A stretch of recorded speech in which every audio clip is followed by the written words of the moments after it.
जरा सोचिए, आपको दफन किए हुए अभी कुछ ही देर हुई है, आपके घर वाले वापस जा रहे हैं, मिट्टी आपको ढक चुकी है। हर कोई सोचता है अब ये चले गए, लेकिन असल में कुछ और ही हो रहा होता है नीचे। सुनिए, मौत के बारे में एक बात है जो कोई नहीं बताता। आप खत्म नहीं हो जाते, आप सो नहीं रहे, आप कयामत के दिन तक अंधेरे में इंतजार नहीं कर रहे, बल्कि आप पूरी तरह होश में होते हैं, एक पूरी नई अनदेखी जिंदगी जी रहे होते हैं। ज्यादातर मुसलमान सोचते हैं मर गए, या तो सीधा जन्नत या फिर सीधा सो जाओ कयामत तक, बीच में कुछ नहीं। गलत, बिल्कुल गलत। रसूल सल्लल्लाहु अलैहि वसल्लम ने वो बात बताई जो ज्यादातर लोग नहीं जानते। मौत और कयामत के दरमियान एक पूरी दुनिया है जिसे बरज़ख कहते हैं, यानी एक रुकावट। 7 स्टेजेस हैं, हर रूह उनमें से गुजरती है और आप हर एक में पूरी तरह होश में होते हैं। ये सब कुछ सही बुखारी और सही मुस्लिम की हदीसों से आया है। रसूल सल्लल्लाहु अलैहि वसल्लम ने हर स्टेज को तफसील से बताया, डराने के लिए नहीं, तैयार करने के लिए, जब तक हमारे पास वक्त है। आइए मैं आपको ले चलता हूँ 7 स्टेजेस में। आखिर तक आपको पता चल जाएगा कि आपका क्या इंतजार कर रहा है और अभी से कैसे तैयारी करनी है। स्टेज 1, उतरना, द डिसेंट। एक मिसाल लेते हैं, नाम रख लीजिए आहान। आहान को गुजरे 3 दिन हो चुके हैं। उसके घर वालों ने उसे कब्र में उतारा, नमाज़े जनाजा पढ़ी, रोई और वापस चले गए। लेकिन आहान खत्म नहीं हुआ, उसके साथ कुछ और शुरू हुआ। उसकी रूह वापस उसके जिस्म की तरफ खिंच रही है। जिंदगी जैसा नहीं, बल्कि कुछ और ही। वो ऊपर मिट्टी के उस पार अपने घर वालों के कदमों की आहट सुन रहा है। खामोशी, बोझिलियत, लेकिन वो अकेला नहीं है। अगर आहान ने अच्छी जिंदगी गुजारी थी तो उसके पास एक खूबसूरत शक्ल आती है, सफेद कपड़ों में, खुशबू से लथपथ, पुरसुकून चेहरे के साथ। वो धीरे से पूछता है, क्या तू जानता है मैं कौन हूँ? आहान फुसफुसाता है, तेरा चेहरा सुकून देता है। वो कहता है, मैं तेरी नेक कर्म हूँ, जिंदगी में तेरे साथ रहा और हमेशा रहूंगा। लेकिन अगर आहान ने अपनी जिंदगी बर्बाद कर दी थी तो उसकी तरफ एक काली सी शक्ल रेंगती है, चेहरा काला, बदबूदार, सड़ा हुआ। वो गुर्राता है, क्या तू जानता है मैं कौन हूँ? आहान कांपता है, मैं तुझे देखना नहीं चाहता। वो फुंफकारता है, मैं तेरे बुरे कर्म हूँ, जिंदगी में तेरे पीछे लगा रहा और अब तू मुझसे बच नहीं सकता।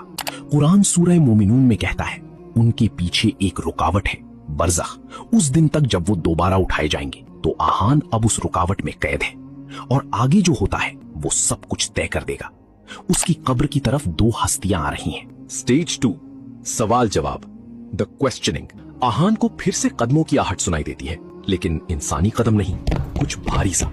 उसकी कब्र में 2 शख्सियतें आती हैं, मुनकर और नकीर। वो फरिश्ते जो हर रूह से सवाल करने आते हैं। उनकी आवाज से जमीन कांप जाती है। वो 3 सवाल पूछते हैं, तेरा रब कौन है, तेरा दीन क्या है, तेरा नबी कौन है।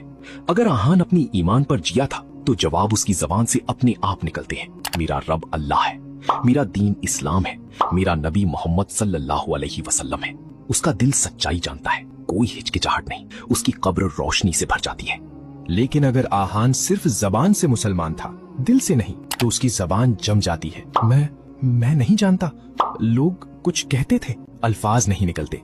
उसका दिमाग पूरी तरह खाली हो जाता है, घबराहट छा जाती है और अंधेरा उसे घेरने लगता है। रसूल सल्लल्लाहु अलैहि वसल्लम ने सही बुखारी में चेतावनी दी, तुमसे सवाल पूछे जाएंगे और तुम्हारी पूरी आखिरत उन जवाबों पर टिकी है। अब कब्र उसके जवाबों के हिसाब से बदलना शुरू करती है। अगले स्टेज में, स्टेज 3, फैलना या सिकुड़ना, एक्सपेंशन और कंस्ट्रिक्शन। अचानक आहान को लगता है दीवारें हिल रही हैं उसके आसपास, कब्र के साथ कुछ हो रहा है। अगर आहान ने सही जवाब दिए थे तो उसकी कब्र फैल जाती है, दीवारें दूर तक चली जाती हैं, जहां तक आंख देख सके। कुशादा, आरामदेह, किसी महल के कमरे की तरह। वो सांस ले सकता है, हिल सकता है। मिट्टी जो कुछ देर पहले भारी लग रही थी अब नरम गद्दे लगती हैं। लेकिन अगर वो सवालों में फेल हो गया तो उल्टा होता है, दीवारें अंदर की तरफ खिसकती हैं, भींचती, कुचलती। उसकी छाती सिमट जाती है, पसलियां एक दूसरे में धंसने लगती हैं। दर्द असहनीय, वो न हिल सकता है, न ठीक से सांस ले सकता है। जमीन खुद उसे सजा दे रही है। रसूल सल्लल्लाहु अलैहि वसल्लम ने सही मुस्लिम में फरमाया, यहाँ तक कि नेक इंसान को भी पहले एक हल्की सी भी भींच, थोड़ी सी घुटन महसूस होती है, इंसानियत की याद दिलाने के लिए, और फिर वो खुल जाती है, माँ की गोद की तरह। एक ही जमीन, 2 बिल्कुल अलग हकीकतें। आपके अमल तय करते हैं कि आपका कौन सा हिस्सा बनेगा। स्टेज 4, रोशनी या अंधेरा, लाइट और डार्कनेस। आहान की आंखें अब उसके आसपास ढल गई हैं और फिर वो कुछ देखता है। अगर आहान ने 5 वक्त की नमाज पढ़ी, सदका दिया, लोगों की मदद की, तो उसकी कब्र नरम सुनहरी रोशनी से भर जाती है, सूरज उगने जैसी। उसका हर नेक काम रोशनी बनकर उसे घेर लेता है। वो साफ देख सकता है, गर्मी और सुकून महसूस करता है। लेकिन अगर वो नमाज छोड़ता था, झूठ बोलता था, तौबा किए बिना लोगों को दुख पहुंचाता था, तो उसके चारों तरफ घना अंधेरा छा जाता है। गाढ़ा, दम घोटू, वो अपने हाथ भी नहीं देख सकता। अंधेरा उस पर भारी पत्थर की तरह चढ़ जाता है। उसका हर गुनाह वो अंधेरा बनता है जो उसे छोड़ता नहीं। कुरान सूरा नूर में कहता है, अल्लाह अपनी रोशनी की तरफ जिसे चाहता है रहनुमाई करता है, और जिसके लिए अल्लाह ने रोशनी ना बनाई हो उसके लिए कोई रोशनी नहीं। आप जिंदगी में जो कुछ करते हैं वो आपकी कब्र में रोशनी या अंधेरा बनता है। हर चुनाव मायने रखता है, हर नमाज गिनती में आती है, हर झूठ अंधेरे में एक बूंद डाल देता है। स्टेज 5, आराम या अजाब, कंफर्ट और टॉर्मेंट। अब आहान उस हकीकत में बैठा है जो उसके अमल ने बनाई। फिर उसकी कब्र में एक खिड़की खुलती है, वो उसके जरिए कुछ देखता है। अगर आहान ने अच्छी जिंदगी गुजारी तो वो उस खिड़की के जरिए जन्नत देखता है। बाग, नहरें, खूबसूरती जिसकी कोई सिफत नहीं की जा सकती, वो उसकी खुशबू सूंघता है। गुलाब और कस्तूरी और एक मिठास जैसी कभी नहीं जानी। हर सांस उसे खुशी से भर देती है। ये उसका झलकी है, उसका वादा। उसके दिल में सुकून छा जाता है। लेकिन अगर वो नाकाम रहा तो एक अलग खिड़की खुलती है, जहन्नम की आग। वो आग के शोले देखता है, उसके चेहरे पर गर्मी महसूस होती है। वो जलते हुए गोश्त और गंधक की बदबू सूंघता है। दहशत उसे अपनी गिरफ्त में ले लेती है। ये उसकी झलकी है, उसकी चेतावनी। वो मुंह फेरने की कोशिश करता है लेकिन फेर नहीं सकता, खिड़की खुली रहती है। रसूल सल्लल्लाहु अलैहि वसल्लम ने सही बुखारी में फरमाया, मोमिन की कब्र जन्नत के बागों में से एक बाग बन जाती है और गुनहगार की कब्र जहन्नम के गड्ढों में से एक गड्ढा बन जाती है। अभी इस वक्त लोग अपनी कब्रों में इन हकीकतों से गुजर रहे हैं। उनका जिस्म तो मिट्टी में मिल गया लेकिन उनकी रूह पूरी तरह होश में है। आपके लिए कौन सी खिड़की खुलेगी? स्टेज 6, बरज़ख में इंतजार, वेटिंग इन बारज़ख। आहान को अपनी कब्र गए 800 साल हो चुके हैं लेकिन उसे इसका पता नहीं। अगर आहान सुकून में है तो ये 800 साल उसे दोपहर की झपकी जैसे लगते हैं। वक्त पलों की तरह गुजर जाता है। वो आराम से है, जन्नत के ख्वाब देख रहा है, उसकी खुशबू सूंघ रहा है और कयामत के दिन का सब्र से इंतजार कर रहा है। कोई तकलीफ नहीं, बस सुकून भरा आराम। लेकिन अगर आहान अजाब में है तो हर एक लम्हा उसे बेहद लंबा लगता है। एक दिन ऐसे कटता है जैसे 1 साल का अजाब। 800 साल उसे अनंत काल जैसे लगते हैं। वो चीखता है लेकिन कोई सुनता नहीं। वो बिल्कुल अकेला, बिल्कुल कटा हुआ। दर्द रुकता नहीं, गर्मी कम नहीं होती, अंधेरा नहीं हटता।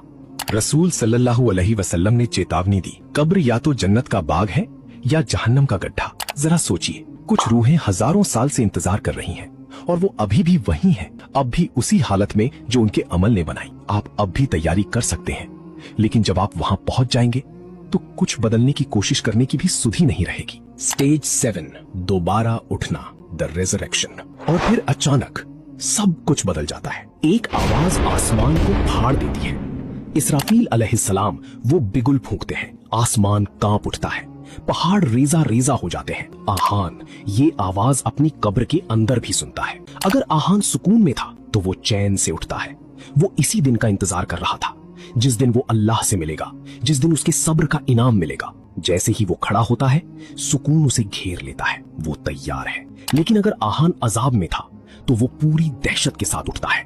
बरज़ख तो सिर्फ एक झलकी थी। अब आता है असली फैसला। अब आती है हमेशा की रात या हमेशा की सुबह। जिससे वो कब्र में डरता था, वो अब हमेशा के लिए पक्की होने वाली है। रसूल सल्लल्लाहु अलैहि वसल्लम ने सही बुखारी में फरमाया, लोग उसी हालत में उठाए जाएंगे जिसमें वो मरे थे। मोमिन सुकून में, काफिर दहशत में, बिना जूते बिना कपड़े के भी, लेकिन इतने मशगूल होंगे कि उन्हें अपने नंगे होने का एहसास तक नहीं होगा। हर वो रूह जो कभी जिंदा थी उसी लम्हे उठ खड़ी होती है। अरबों लोग सब एक ही हकीकत की तरफ देख रहे होंगे, कयामत शुरू हो चुकी है। बरज़ख के 7 स्टेजेस यहाँ खत्म होते हैं। आपकी हमेशा की जिंदगी शुरू होती है। ये 7 स्टेजेस हर एक इंसान का इंतजार कर रही हैं। कोई एक्सेप्शंस नहीं, कोई छूट नहीं। रसूल सल्लल्लाहु अलैहि वसल्लम ने फरमाया, कब्र आखिरत की पहली मंजिल है। जो इससे सही सलामत निकल गया, उसके बाद आने वाला हर मुकाम आसान है। तो आज अपने आप से पूछिए, जब वो फरिश्ते आएंगे तो आपके जवाब क्या होंगे? क्या आपकी कब्र खुलेगी या सिकुड़ेगी? आपके चारों तरफ रोशनी होगी या